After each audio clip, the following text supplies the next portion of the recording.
tu kuasa-kuasa besar dunia, mereka tak takut dah lah ni, tak heran dengan bangsa Arab. Sebab bangsa Arab dah lumpuh. Yang mereka takut kat siapa?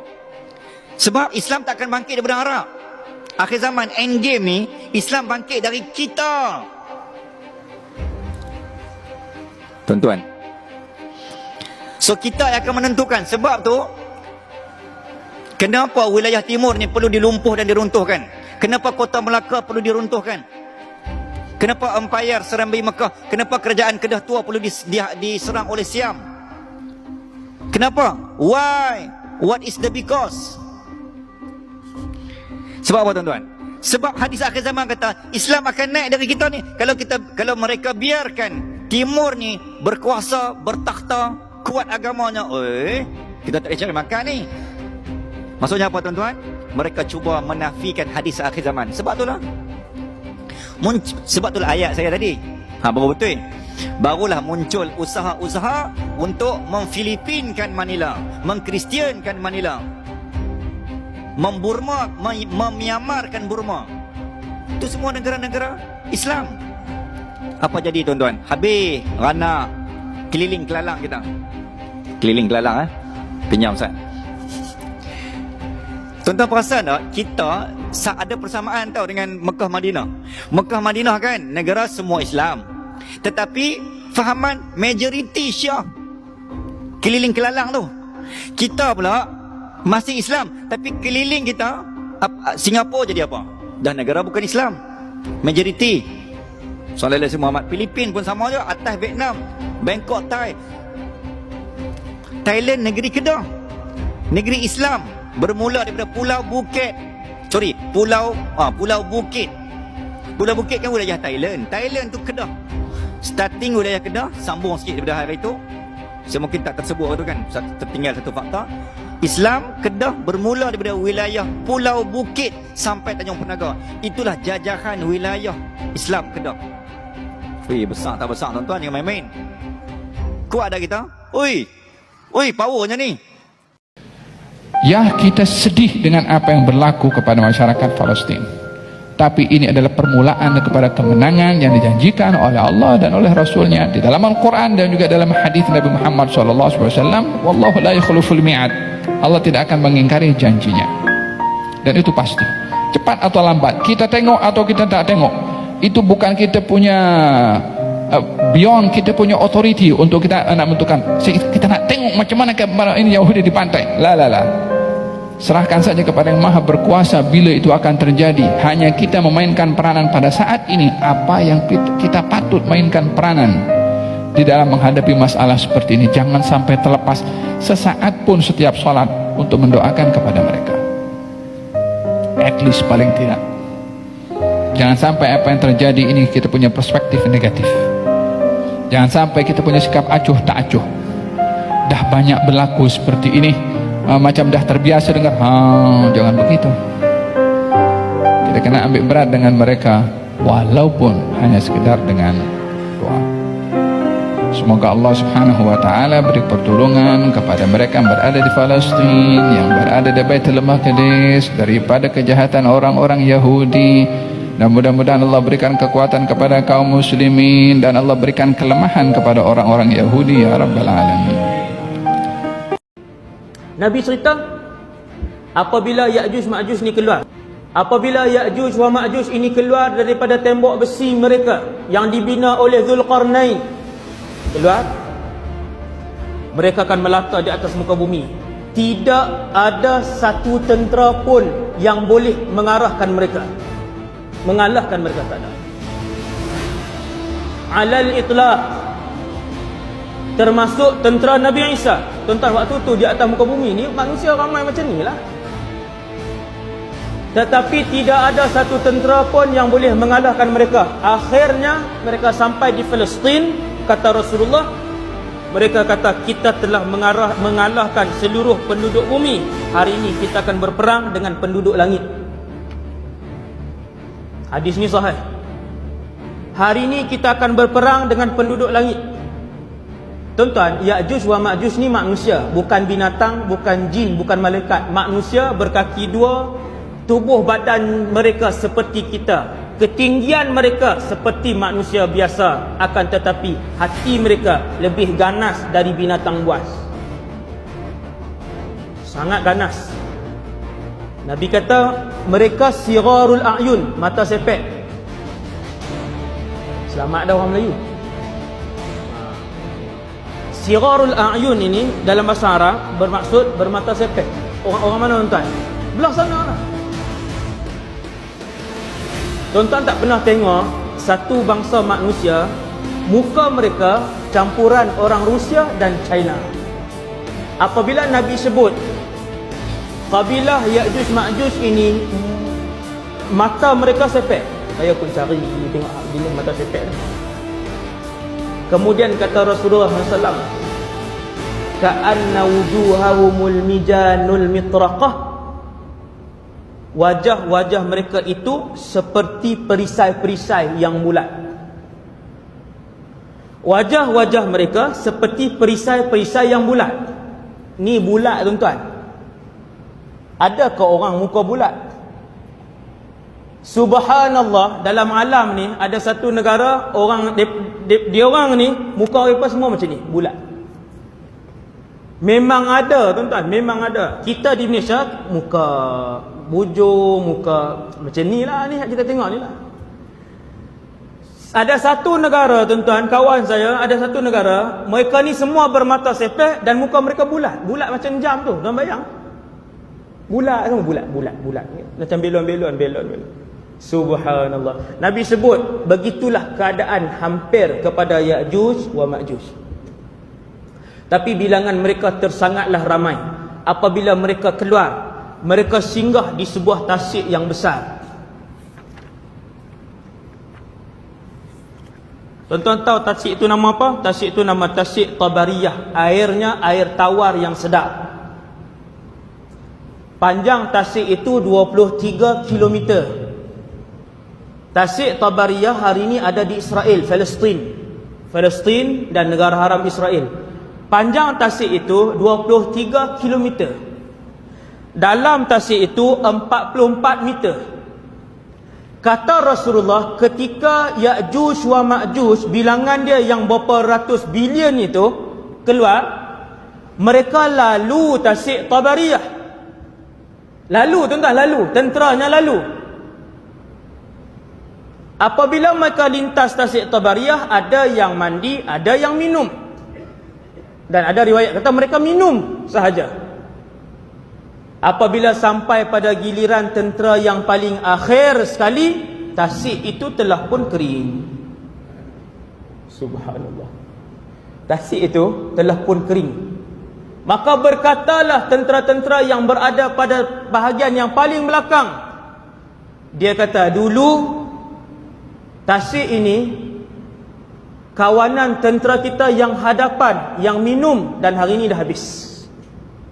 Tuan-tuan bayangkan tengok berapa puluh bilion jumlah Ya'juj wa Ma'juj yang lalu ke situ, setiap orang hanya ambil untuk minum saja.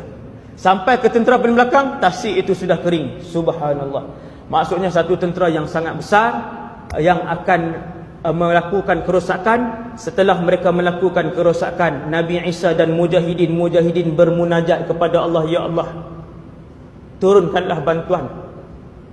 Allah SWT nak tunjuk kekuatannya. Tuan-tuan sekalian, bantuan yang Allah buat turun bukanlah para malaikat, akan tetapi kata para ulama, hanyalah dudatun, ulat saja. Ulat ni turun, dia keluar, naik atas tubuh Ya'juj wa Ma'juj. Manusia-manusia yang bernama Ya'juj Ma'juj ni manusia biasa. Ulat tu gigit di bahagian tengkok sini, kesemuanya mati serentak. Akhirnya Nabi Isa pun hantar wakil untuk turun. Wakil Nabi Isa pun naik balik ke atas, bagi tahu, wahai Isa, Rasulullah, kesemuanya telah mati. Bila Nabi Isa buat turun tentera-tentera dia, bila turun ke bawah, tidak ada satu kawasan yang boleh diletakkan kaki kerana penuh dengan bangkai Ya'juj wa Ma'juj. Kerana penuh dengan bangkai, Nabi Isa naik semula Bukit Tur, bermunajat kepada Allah, ya Allah, kami tak boleh turun. Maka Allah SWT menurunkan hujan yang sangat lebat. Dan yang kedua, Allah menghantar burung-burung yang leher mereka sepanjang leher unta, untuk burung-burung ini mengambil mayat-mayat ini dan dibuang ke dalam laut dan juga dibuang ke dalam lubang-lubang yang sangat jauh ke bawah. Wallahu a'lam, burung tu datang, hadis sahih. Bantuan Allah datang, burung yang sangat banyak, ambil mayat ni, angkat, akhirnya bersih. Allah Ta'ala buat turun hujan, membersihkan tanah yang penuh dengan bangkai dan darah tadi. Akhirnya Nabi Isa pun turun, hidup, memakmur. Dajjal telah pun dilahirkan, dia telah pun dewasa, syab, pemuda. Seorang manusia yang sempurna tubuh badan dia, mata dia 2, hidung dia, mulut dia, telinga 2, tangan 2, jari dia 10, manusia. Dan di mana dia sekarang? Ada 30 orang yang pernah melihat Dajjal di dalam muka bumi ni, dalam alam ni. Sabit dengan hadis yang sahih cerita tentang 30 orang tersebut. Saya ringkaskan kepada tuan-tuan. Pada zaman Rasulullah, ada seorang lelaki namanya Tamim ibn Aus Ad-Dari. Dia naik kapal bersama dengan 30 orang daripada kabilah Lukham dan Judham. Ni cerita ni di negara mana tuan? Di Mekah, Madinah. Waktu tu Rasulullah SAW di Madinah, Nabi di Madinah. Lelaki ni orang Arab, beragama Kristian. Dia dengan kawan-kawan dia 30 orang, mereka naik kapal. Pergi ke mana tidak diperincikan. Hadis ni tuan, ni hadis sahih riwayat Imam Muslim. Kata Tamim, waktu kami sampai di tengah-tengah laut, kami dipukul oleh ombak yang kuat, oleh laut yang kuat, sehingga kami hilang arah tuju, sampai tak tahu pergi ke mana. Selama 30 hari, sebulan duduk di tengah lautan. Akhirnya kami sampai di sebuah pulau yang kami pun tak tahu pulau itu di mana. Kata Tamim yang cerita ni, dia pun bawa turun bot, perahu, sampan, kapal besar, bawa turun yang kecil itulah, sampan tu, bot. Maka kami pun bergerak ke pulau tu untuk berehat, minum, cari air bersih dan sebagainya. Waktu kami tengah berehat-rehat, ni hadis ni panjang tuan, hadis ni panjang, saya tak baca hadis tu, saya terus terjemah secara mafhum. Kami pun tengah berehat-rehat di pulau tu, tiba-tiba keluar seekor binatang yang pelik.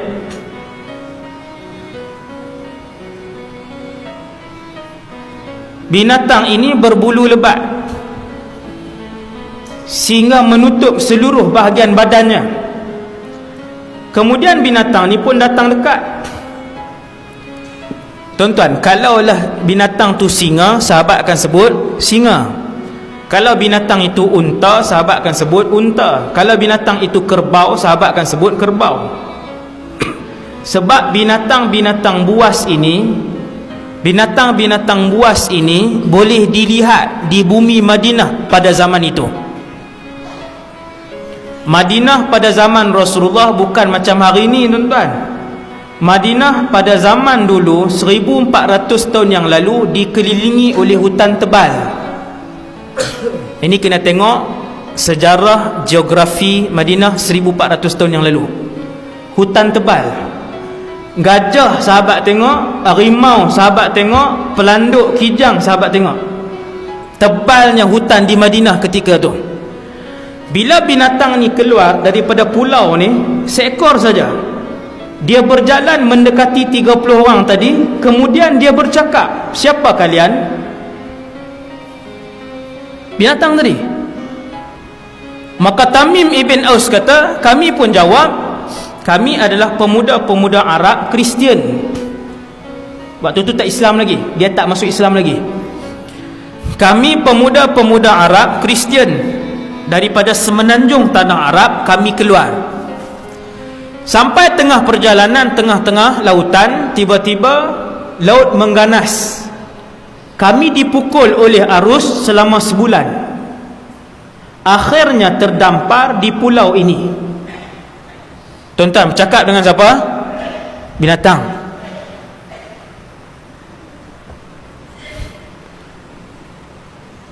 Kemudian Tamim pun bertanya pada binatang tadi, siapa kamu? Tuan-tuan turun jumpa lembu. Lembu tu tegur kita, balik awal tak dengar ceramah kah? Tuan-tuan nak bagi tahu kat dia sakit perut?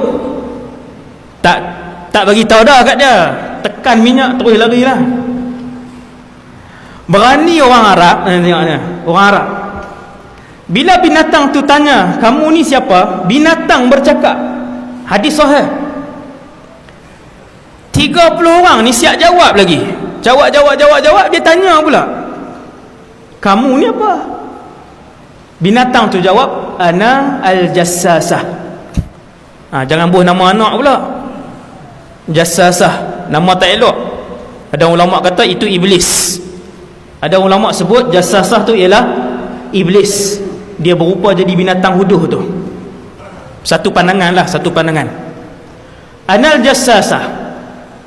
30 orang ni tanya, jassasah tu apa? Dia tak jawab. Dia kata,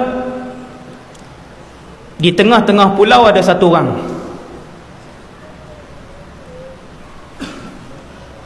Yang sudah lama menunggu kabar berita daripada orang lain. Ada orang pula dah di pulau tu. Maka orang yang duduk di tengah-tengah pulau tu nak jumpa dengan kalian, yang 30 orang tadi. Maka yang 30 orang tadi dalam keadaan yang tercengang. Pulau ni pulau apa? Ada binatang pelik. Ni kalau pi tengah-tengah pulau ni, manusia tu syaitan ke apa ke, habis kita. Ini Tamim cerita. Tapi mereka pi juga. Mereka pergi ke tengah-tengah pulau. Berjalan 30 orang ke tengah-tengah pulau. Ini tuan-tuan tengok. Berjalanlah 30 orang ni masuk ke dalam hutan. Akhirnya sampai di satu tempat penahanan. Masuk ke dalam. Kata Tamim, kami pun masuk ke dalam. Dan begitu terkejut, kami mendapati di dalam itu ada satu orang lelaki, manusia. Tetapi tubuhnya sangatlah besar.